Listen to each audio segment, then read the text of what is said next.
লখিমপুৰৰ ৰাইজ যদি সচেতন নহয় বিপদত পৰিব। এতিয়া চহৰৰ মাজমজিয়াত আৰক্ষী থানাত আক্ৰমণ চলিল। আজি লখিমপুৰত কি ভয়াৱহতা আহি আছে আপোনালোকে উপলব্ধি কৰিব নোৱাৰে। আজি এইখন লখিমপুৰত লখিমপুৰ তাত থানা পৰ্যন্ত এটেক কৰে মানুহে।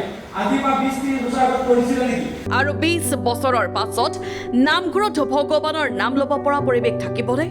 আজিৰ দিনত যদি থানাত এটেক কৰি দিব পাৰে, জ্বলাই দিব পাৰে আৰু 20 বছৰ পিছত আপোনালোকে নামঘৰত কি আধ্যাত্মিকতা কৰিব পাৰিব? আৰু 20 বছৰ পিছত যে এনেকে নামকে আধ্যাত্মিকতা কৰিব পাৰিব মই কিন্তু দেখা নাই। এটা বিশেষ সম্প্ৰদায়ৰ আগ্ৰাসনৰ কথা কৈ আৱেগিক হৈ পৰিল লখিমপুৰৰ বিধায়ক মানৱ ডেকা। ধুবুৰীত নিষ্ঠৰ নাম নাই নামঘৰৰ। বৰপেটাত কেইটা নামঘৰ গোটেই জিলাত?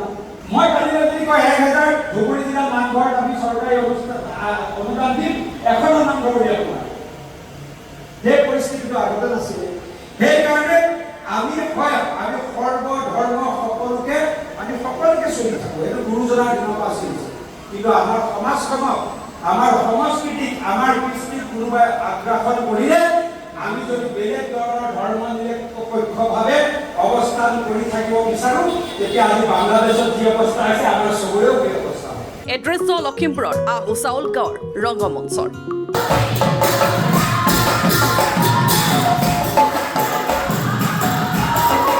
সহস্ৰাধিক মহিলাই অংশগ্ৰহণ কৰিছে দিহা নামত।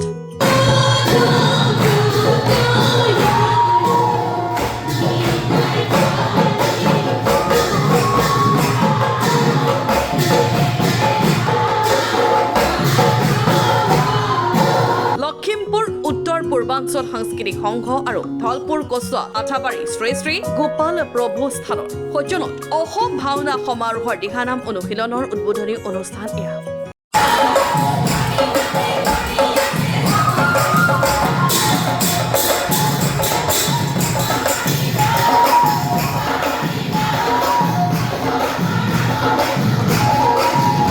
অনুষ্ঠান উদ্বোধন কৰি বিধায়ক মানৱ ডেকাই কয় যে সমাজ সুস্থিৰ থাকিবলৈ আধ্যাত্মিক চৰ্চা অতি প্ৰয়োজন। আজি এই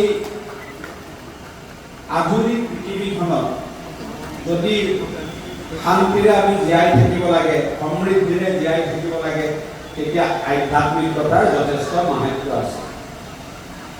আধ্যাত্মিকতা অবিহনে আমি সুখেৰে শান্তিৰে জীয়াই থাকিব নোৱাৰিম। আমি বস্তুনিষ্ঠ জীৱনত যিবিলাক বস্তু সেইবিলাক টকা পইচা ধনেৰে আমি আহৰণ কৰিব পাৰিম। এতিয়া কোৱা যায় যে আমি ধন সম্পত্তিৰে এখন বিচনা আমি কিনিব পাৰিম, খুব ভাল বিচনা এখন কিনিব পৰা যাব, কিন্তু টোপনি কিনিব নোৱাৰি। বা আপুনি আমি খাদ্য কিনিব পাৰিম, কিন্তু ভোক কিনিব নোৱাৰিম। আৰু যদি প্ৰকৃত অৰ্থত আমি আধ্যাত্মিকভাৱে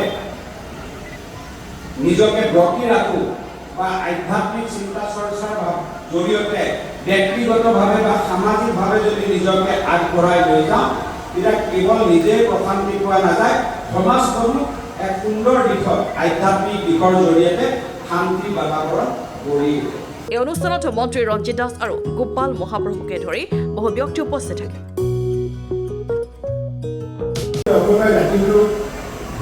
সন্তুষ্ট যিমানবোৰ আছে যিবোৰ একোটো সামগ্ৰী নাই, ভাষা নাট কৃষ্টি সংস্কৃতিকে আদি কৰি ভাষাকে আদি কৰি ভক্তিকে আদি কৰি আধ্যাত্মিকতাকে আদি কৰি সমস্ত বিষয়বস্তুসমূহ মহাপুৰুষে দি থৈ গৈছে। কিন্তু আমাৰ পৰম দুৰ্ভাগ্য যে মহাপুৰুষ শংকৰদেৱে এনেকুৱাকৈ সকলোবোৰ দি থৈ যোৱাৰ পিছতো আমি কিন্তু গুৰুজনাক ভাৰতবৰ্ষত প্ৰতিষ্ঠা কৰিবলৈ সক্ষম হোৱা নাই। কাৰণ আমাৰ অসমীয়া জাতিৰ এইটো এটা আমাৰ স্বভাৱ, কাৰণ আমি প্ৰচাৰ নকৰোঁ, প্ৰসাৰ নকৰোঁ। এই যে প্ৰচাৰ প্ৰসাৰ নকৰাৰ বিপৰীতে আজি শ্ৰীমন্ত শংকৰদেৱে হওক, শংকৰদেৱ সংঘই হওক বা সত্ৰ মহাসভাই হওক বা আপোনালোকে হওক বা ভাওনা সমাৰোহসমূহে হওক বা আই মাতৃসমূহে যিসমূহ দিহানামৰ জৰিয়তে শ্ৰীকৃষ্ণৰ ভক্তিৰত্ন পান কৰি পেলাই যি মহাপুৰুষৰ মাধৱদেৱ শংকৰদেৱৰ যে আধ্যাত্মিকতা কৃষ্ণসকলৰ কাৰণে যি ৰস পান কৰি আহিছে বা ৰস পান বিলাইছে আপোনালোকে, মই ভাবোঁ এইটোৱে গুৰুজনাক আগন্তুক দিনত আমি প্ৰতিষ্ঠা কৰাটো উত্তম সময়। Report Lakhimpur today.